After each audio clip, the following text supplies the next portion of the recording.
Ter uma renda extra com certa regularidade é algo que brilha os olhos de muitos investidores, principalmente se for na renda variável.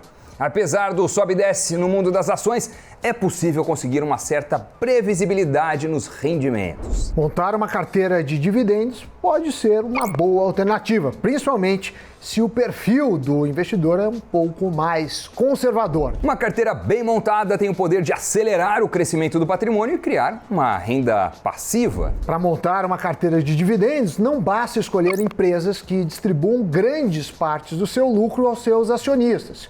Por isso, o Cafeína de hoje vai explicar como conseguir uma boa estratégia. Saiba também quais são as 10 empresas que pagam dividendos muito acima da Selic. Claro que isso tudo e muito mais depois da vinheta.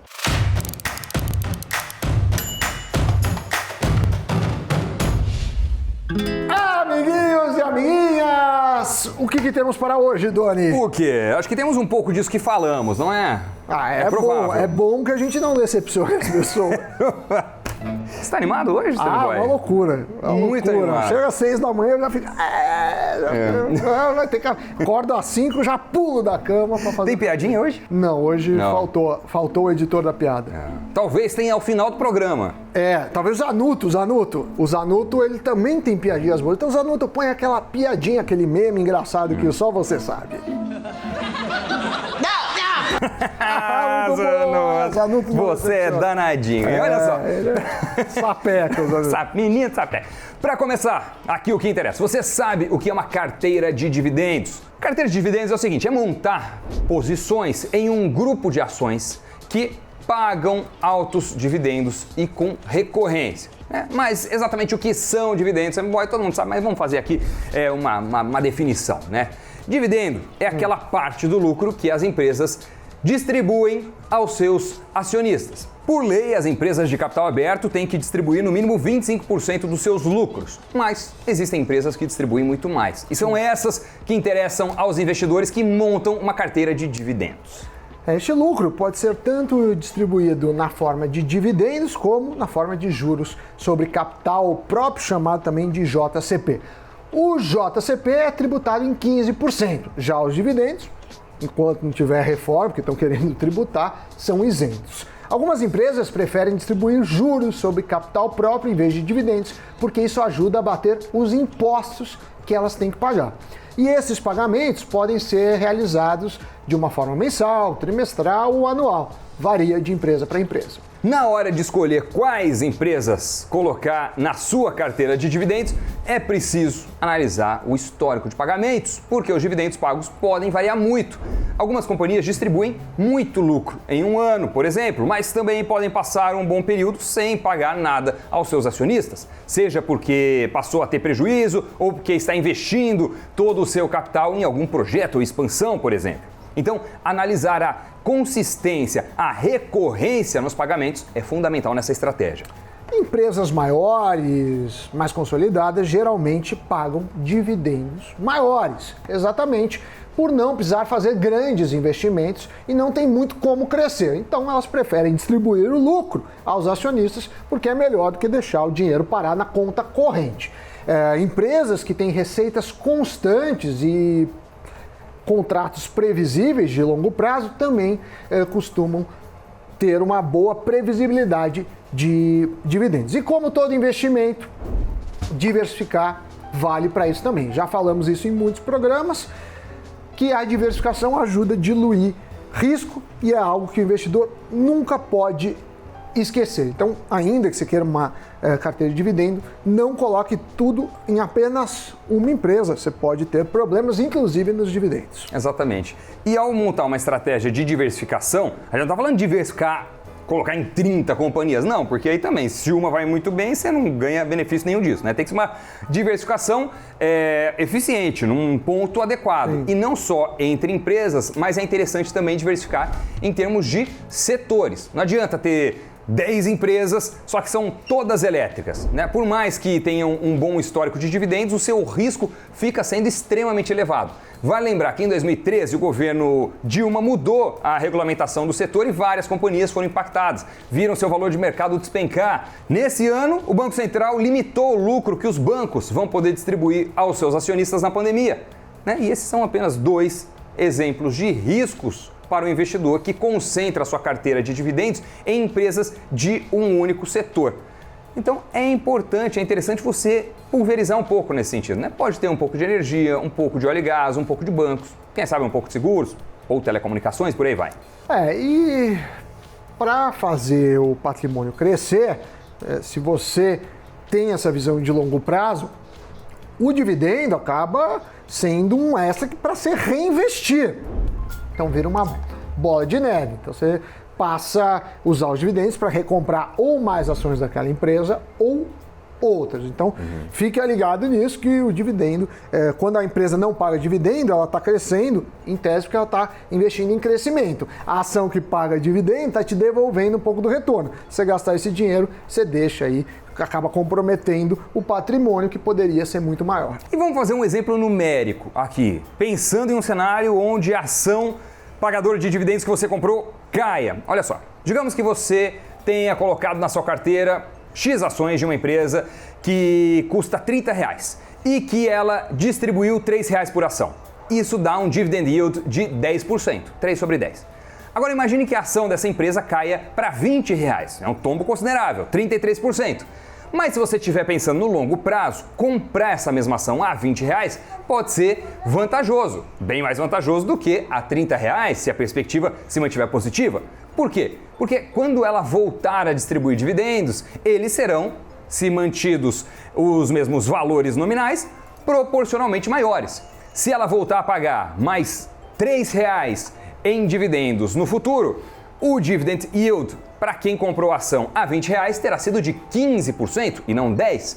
E se no futuro o preço da ação voltar para 30%, você vai ganhar proporcionalmente mais dividendos e também vai se beneficiar da valorização do papel, Sammy Boy. Isso é um exemplo numérico que dá uma dinâmica, mas pode acontecer, e por isso tem que ficar muito esperto, e não é raro, que a queda no preço é porque caiu a expectativa de dividendos. Exatamente. Um dos modelos mais tradicionais de dar preço numa ação é você supor os dividendos entre hoje e o infinito e trazer a valor presente. É um modelo que chama modelo de Gordon que faz isso. Então, provavelmente, é improvável que, se manteve o dividendo e manteve o risco, que o preço da ação tenha caído. Então, o modelo de Gordon, para quem quiser, é o dividendo no próximo período, dividido pela taxa ajustada ao risco da ação, que é o custo de capital, né, da empresa, menos o crescimento dos dividendos. Então, se não caiu o dividendo, não caiu o risco, e não caiu o crescimento, não tem por que ela cair, vale a reflexão. Não, é exatamente isso. O importante é entender por que o preço da ação caiu, né? Sim. Então, o que acontece? Olha o caso da Cielo. Ela sempre foi uma excelente pagadora de dividendos, mas o setor de maquininhas passou por uma revolução nos últimos anos que afetou a rentabilidade da empresa por causa do aumento na concorrência. E o mercado viu que ela não ia continuar pagando dividendos, distribuindo tanto valor na mesma proporção como fazia antigamente. Por isso, as ações caíram nos últimos anos. E aí é uma mudança mais estrutural, digamos assim, né? Exatamente por isso existem inúmeros modelos de finanças. Esse que eu falei chama modelo de Gordon, tem com e sem crescimento. E por isso também que o investidor precisa sempre focar no longo prazo e fazer uma previsão com hipóteses consistentes. Quanto maior o tempo passa, maior a chance de você acertar, né? É muito difícil você acertar o dia seguinte, mas quando você olha por um bom espaço, esses ruídos cíclicos acabam se anulando. E algumas vezes as empresas que são vistas como boas pagadoras de dividendos, elas têm uma oscilação menor do preço na bolsa, elas são vistas como um pouco mais estáveis. E com a queda na taxa de juros, na taxa Selic, a taxa básica aqui do país, fazer uma carteira de dividendos se tornou uma opção também interessante. Com a Selic a 2% ao ano, existem várias companhias que pagam muito mais do que isso. Então a gente fez aqui um ranking das 10 maiores pagadoras de dividendos, os 10 melhores dividend yields da B3. Para calcular o dividend yield, vamos lembrar, você pega o quanto de dividendo a empresa distribuiu nos últimos 12 meses e divide pelo preço atual da ação. E vamos dar uma olhada então nessa lista no top 10. Temos Sammy Boy na primeira posição, Enalta, código ENAT3, um dividend yield de 11,7%. Depois BB Seguridade, 10,5%. Comgás, 9,3%. Santander Brasil, código SAMB 11,8%, Taesa 7,3%, depois a Vis, a ES Tietê, a Telefônica, código VIVT 4%, Vale e Itaú, Itube 4,5% de dividend yield. Você vê que são setores bastante sólidos, né? Normalmente empresas que têm contratos, seja com o governo, né? ou bens básicos, né? Elétricas, gás e também bancos. Setor muito tradicional. São setores diferentes nesse ranking, né? Então é interessante ver essa pluralidade, mas todos com essas características que o Sami falou, né? Ou seja, são duas companhias de óleo e gás, Comgás e Enalta, duas na área de seguros, BB Seguridade e Vis, dois bancos, Santander e Itaú, duas elétricas, Taesa e AES Tietê, uma empresa do setor de telecomunicações, a Telefônica Vivo e a Vale. Então tá bem plural esse levantamento, dessa lista aí, né? E elétricas e bancos normalmente são conhecidas como boas pagadoras de dividendos, são setores regulados que possuem uma certa previsibilidade. A AES Tietê, por exemplo, tem a prática de distribuir 100% do lucro aos seus acionistas trimestralmente. É uma empresa que apresenta, quando você olha, lucros consistentes, ainda que, obviamente, tenha uma certa imprevisibilidade por conta das chuvas e de outros fatores normalmente meteorológicos. No setor de bancos, o Santander, apesar de ter uma menor diversificação de receita, combina uma alta exposição ao crédito de varejo e uma baixa taxa de inadimplência, o que é interessante. A sua distribuição de dividendos é geralmente bem atrativa. O Itaú tem uma combinação boa de gestão e governança, investimento de qualidade e um payout acima da média do setor. Lembrando que payout é a parcela, é a porcentagem do lucro que as empresas distribuem aos seus acionistas. Já a Vale vem se recuperando do desastre de Brumadinho e ampliando a sua produção. A demanda da China por minério de ferro tem feito a empresa apresentar ótimos resultados e analistas estimam que ela vai pagar no mínimo 7% de dividendos em 2021.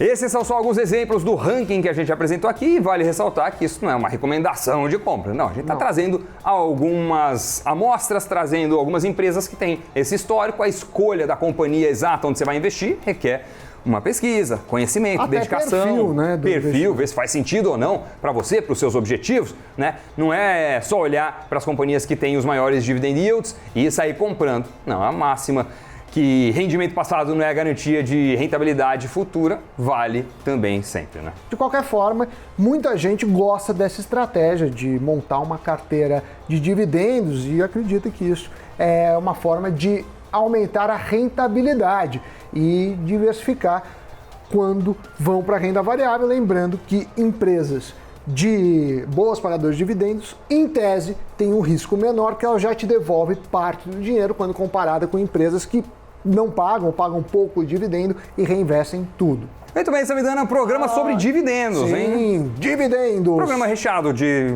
informações, um pouco de teoria, né? Não sei se as pessoas gostaram ou não. Sim, mas contem. Contem, isso é importante. Contem, se inscreva no canal, compartilhe, porque o algoritmo depende de você. Da sua interação e a gente quer saber se você, em primeiro lugar, investe em empresas que são boas pagadoras de dividendos. Esse é um critério que você analisa para escolher as empresas que você compra na Bolsa de Valores ou não? Conta aí pra gente. Vamos agora para o Giro de Notícias. O preço da Bitcoin quebrou um novo recorde. Em alta desde setembro e acumulando ganhos de mais de 350% no ano, o ativo passou dos R$94 mil, sendo este o seu maior preço no mercado brasileiro em todos os tempos. No mercado internacional, o Bitcoin foi negociado acima de $17 mil, atingindo o seu maior preço em quase 3 anos. O fundador da Tesla deve estar rindo à toa. A fortuna de Elon Musk cresceu 15 bilhões de dólares em um único dia, o que deve torná-lo novamente o terceiro homem mais rico do mundo. Segundo a Bloomberg, as ações da Tesla tiveram uma recente alta. Fator este que deu um empurrãozinho para a fortuna de Musk estar avaliada em cerca de 117 bilhões de dólares. Nada mal. E mais um IPO pretende movimentar os mercados no Brasil. O grupo de hospitais da rede São Luís pode vir a realizar o maior IPO do ano na Bolsa de Valores. Com uma estimativa de pouco mais de R$ 64 por ação em sua oferta inicial, espera-se movimentar mais de 12 bilhões de reais com o IPO da rede. Os recursos levantados devem ser destinados para a construção de hospitais e expansão das unidades já existentes. Notícias giradas. Estamos a um passo de acabar o Cafeína de hoje. Falta o fechamento de mercado.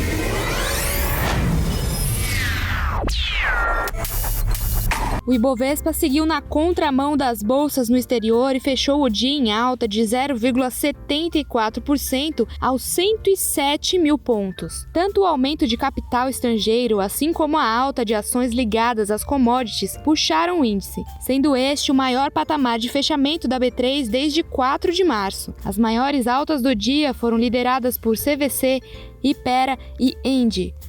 Já as baixas por MRV, Suzano e Intermédica.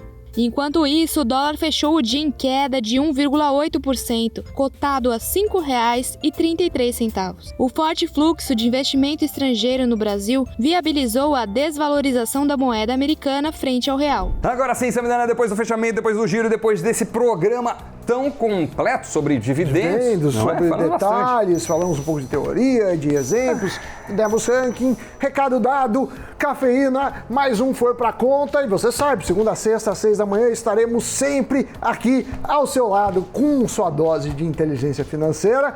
Até o próximo Cafeína. Tchau.